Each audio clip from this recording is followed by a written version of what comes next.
Alright X, I have a story for you, so sit a while and listen. This takes place 3 summers ago during a boar hunting trip down in a very rural area of the Ozark South. My main reasoning for sharing this here is that, ultimately, I don't believe in the paranormal.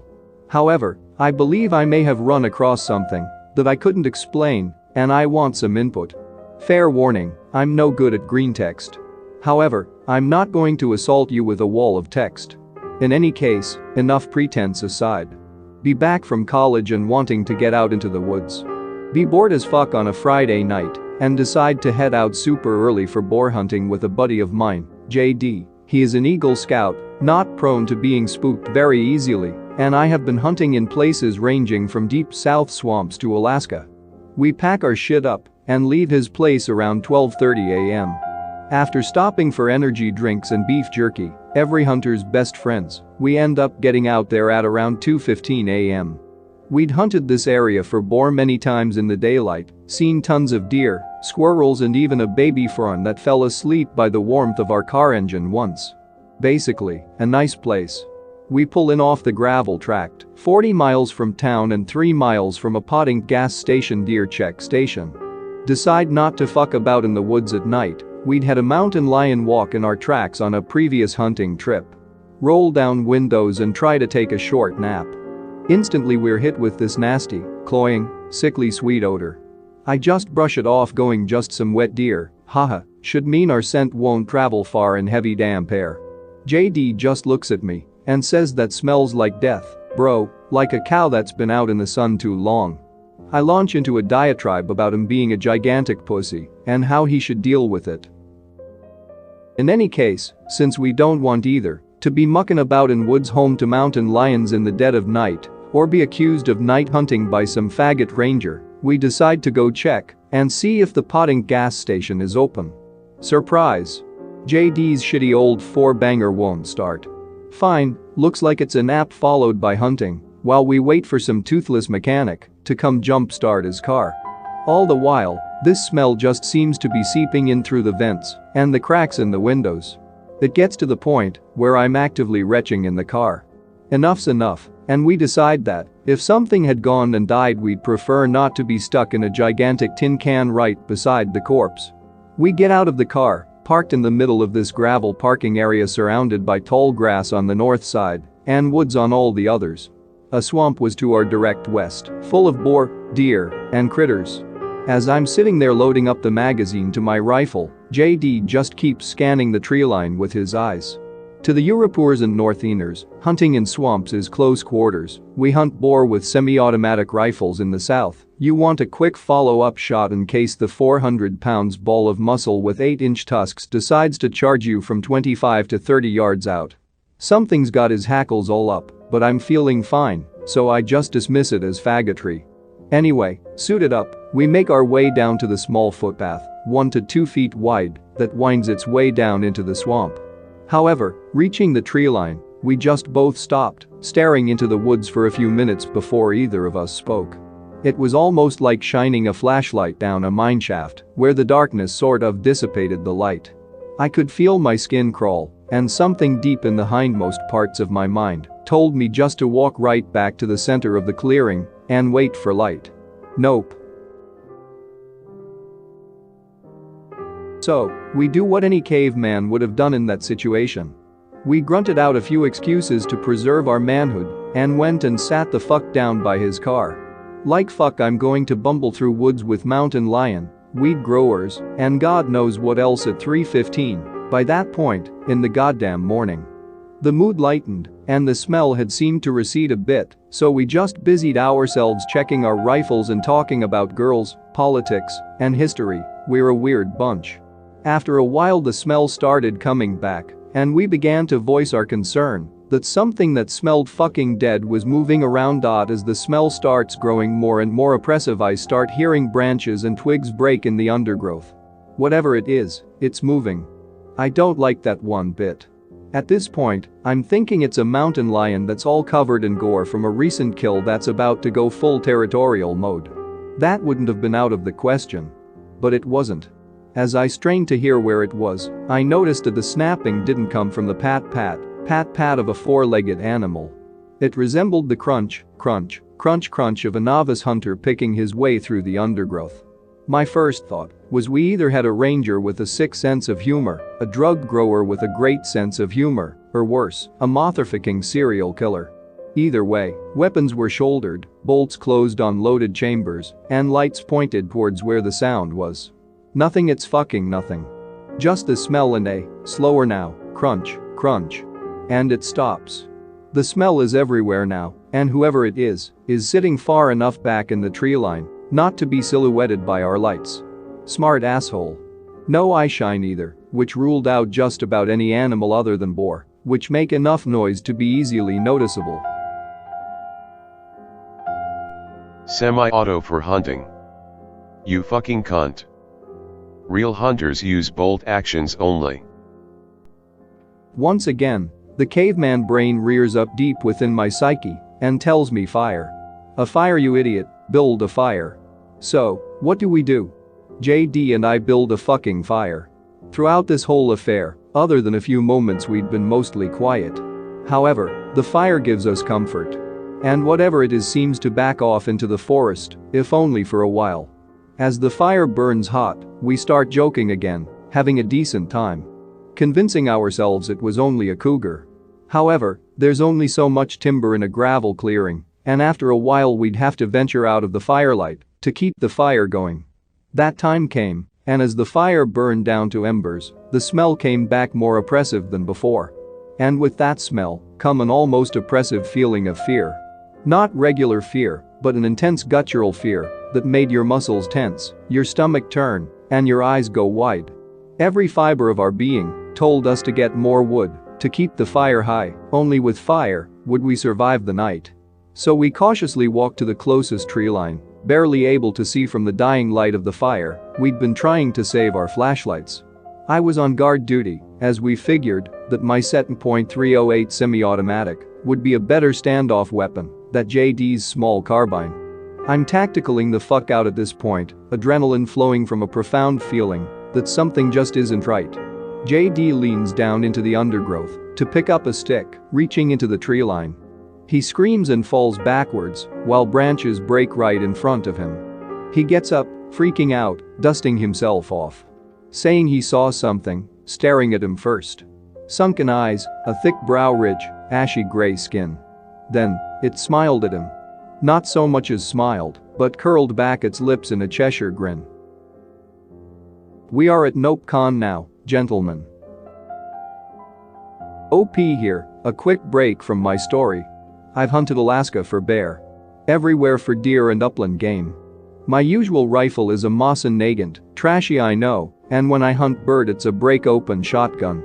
However, if you're hunting 400 pounds boar that can zip through knee-high water, as if it weren't there, it's one of the few times you'd want a semi-auto. Trust me. Ever hunted elk or moose? I wish, but sadly no. I'm from the Ozarks too. Northwest Arkansas here. Missouri will pay you to kill feral hogs, but Arkansas won't. My family's from Northwest Arkansas, but I'm currently living over in Northeast Oklahoma, so I can commute to work. I'm going to ignore the next hour of this hopscotch game of the fire dying, the smell growing more intense, him, as we call it now, drawing nearer, building the fire back up, and him retreating back to stay away from the firelight. However, it should be noted that this entire time he was circling us. Probing our defenses, seeing if it could find a way to get up close without being seen.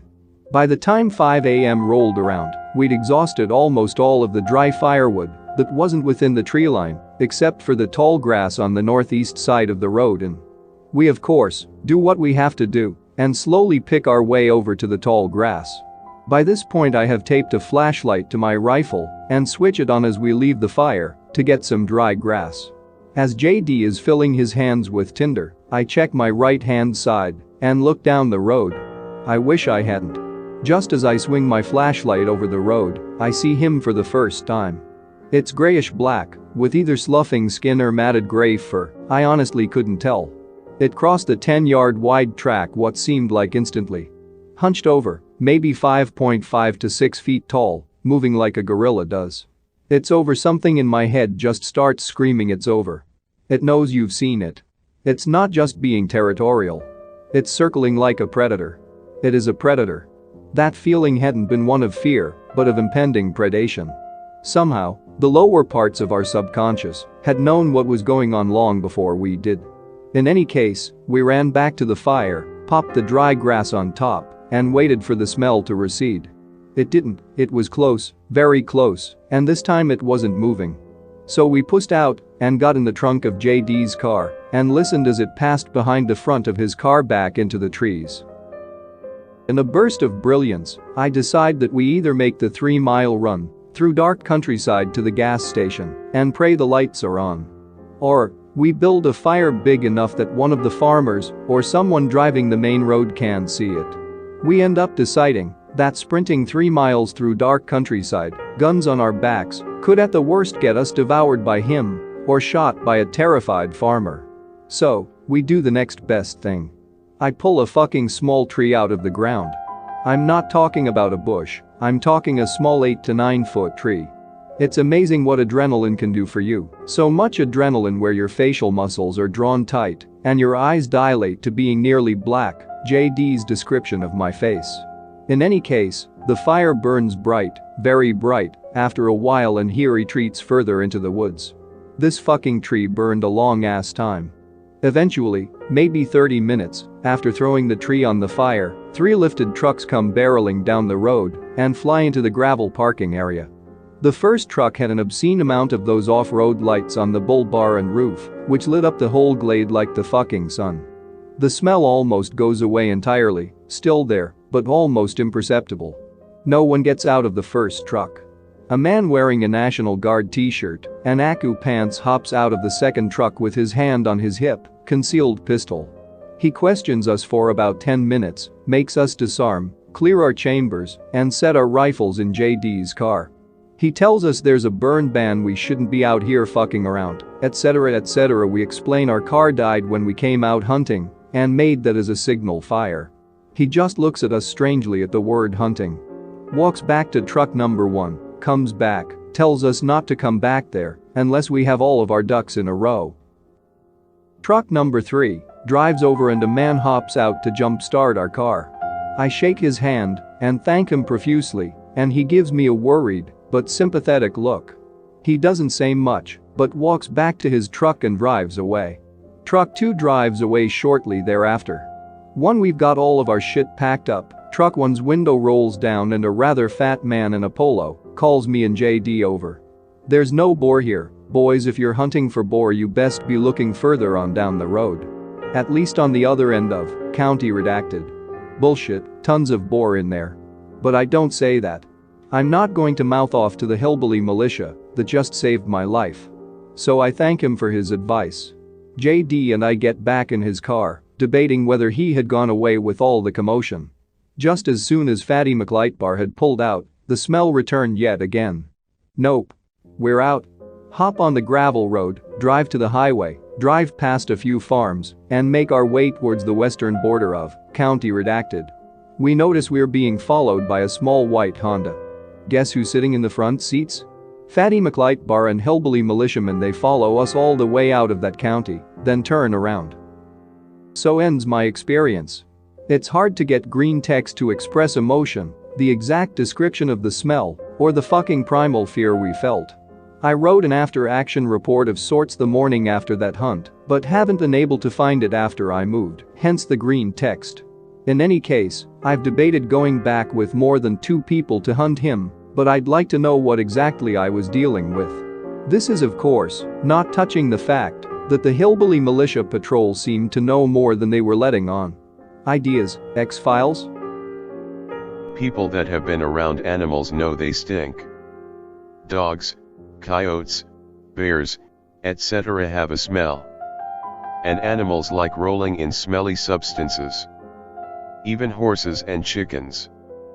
Now, with the gray coat, the lack of eye shine, and the fact it was on its knuckles like a gorilla, I'm assuming that's what OP meant. Anyone think this is an old skunk ape? Cataracts would kill eye shine. And if he was old, possibly he can't take care of himself, has infections, and therefore would smell horrible.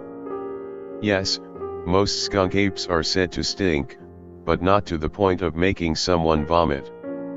I lived on a farm for almost 3 decades, and infections, especially in long-haired animals, are rank as hell. My double-coated dog had one recently. He smelled like rotting flesh. Had to shave him bald to find the abscess. Opened it up the rest of the way and cleaned it out. If I wasn't used to disgusting shit like that, I'm sure I'd be vomiting too. I think it was on the fence on whether to chase you off or eat you. It was debating and sizing you up. If it was old and injured, it was probably hungry and trying to decide if it was hungry enough to risk injuring itself further. Hell, maybe it was wondering why 2 idiots were out on a gravel road at night instead of a campground. Most Bigfoot attacks involve thrown rocks and twigs. They used to straight up murder people in the past. Actually, he didn't do much to try to intimidate you. He crashed through the woods a little. As for the baring of teeth/smiling, it probably thought it was hidden until it realized your friend saw it. Fire deters a lot of shit. Fire is something all animals are instinctively scared of. Even humans, except when we control it. We know campfire equals safety and wildfire equal death. Light would also expose it.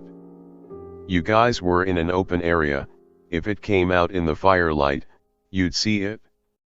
It obviously needed the element of surprise to attack, or it was using the dark to observe you.